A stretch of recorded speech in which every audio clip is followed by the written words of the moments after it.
زه د 10م ټولګي زده کوونکې یم چې کابو 2 کاله کېږي زموږ پر مخ د ښوونځي دروازې تړل شوي. دغو دروازو شاته زموږ هیلې، زموږ امیدونه او زموږ راتلونکی دی چې هر څه یې زموږ پر مخ تړلي دي. موږ خپل خوبونه د هغه د تړلي دروازو شاته ګورو چې 2 کاله پوره کېږي او هیڅ هڅه او هیڅ امید ورته د پرانیستی نشته. او زموږ هیله او امید همدا دی چې دا دروازې بیرته زموږ پر مخ پرانیستل شي. زموږ دا تېر 2 کاله وخت ضایع شو. موږ نه غواړو چې زموږ نور کلونه او زموږ نور امیدونه هم د دې دروازو شاته له منځه لاړ سي.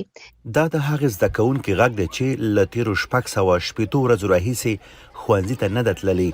نجونې وایي د یو پرمختللي افغانستان لپاره پکار ده چې ورته د زده کړو اجازه ورکړل شي.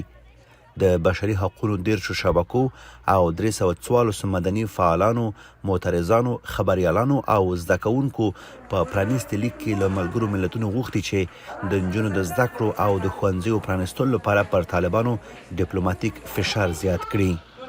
وضعیت افغانستان گذشته از اینکه به یک اعلامیه یا به یک توییت یا به یک احساس ابراز همدردی حل شود، نیاز به گام‌های عملی‌تر، نیاز به اقدامات جدی‌تر دارد.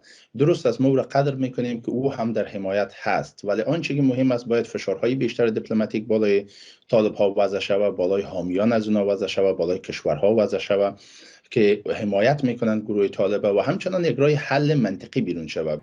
افغانستان لپاره د ملګرو ملتونو د بشري حقوقو د شورا ځانګړي راپور ورکوونکي ریچارډ بنټ له ښځو او نجونو سره د طالبانو چلند د جنسیت په اساس تبعیض یا جنسیتي اپارټاید بللی. هغه له نړیوال ټولنې څخه وغوښتل چې په افغانستان کې د جنسیتي اپارټاید د نړیوال جرم په توګه وپیژني او په ښځو باندې د محدودیتونو له کبله له طالبانو سره حساب او کتاب وکړي. خو د طالبانو مشر ملا هبت الله اخوندزاده په خپل اختریز پیغام کې ادعا کوي چې د ښځو ټول شرعي حقوق تامین شوي. وقت شما یک جامعه را طوری میسازین که در او دیگر معلم زن فارغ نمیشه و تربیه نمیشه، دکتر زن تربیه نمیشه، یک پلیس زن و یک قاضی زن و وکیل مدافع زن ما دیگر پرورش نمیتیم، از جامعه خود فارغ نمیسازیم، قطعا مشکلات را هم از لحاظ سواد و علم در جامعه داره و همچنان عواقب دیگری هم داره. مثلا ما در بخش صحی متاسفانه به فلج روبرو میشیم.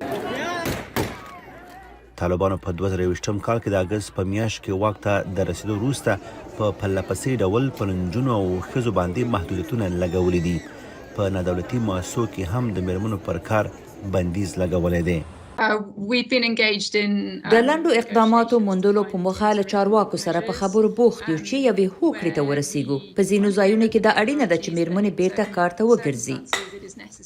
د ملګرو ملتونو د بشري حقوقو شورا د ښځو او نجونو پر وړاندې د طالبانو د اقدامات یو سیستماتیک جنسیتي تبعیض بللی دی. خو طالبانو په پرلهپسې ډول ویلي چې د شریعت په چوکاټ کې د ښځو ټولو حقونو ته ژمن دي او د نجونو او ښځو پر زده کړو بندیز موقتي دی.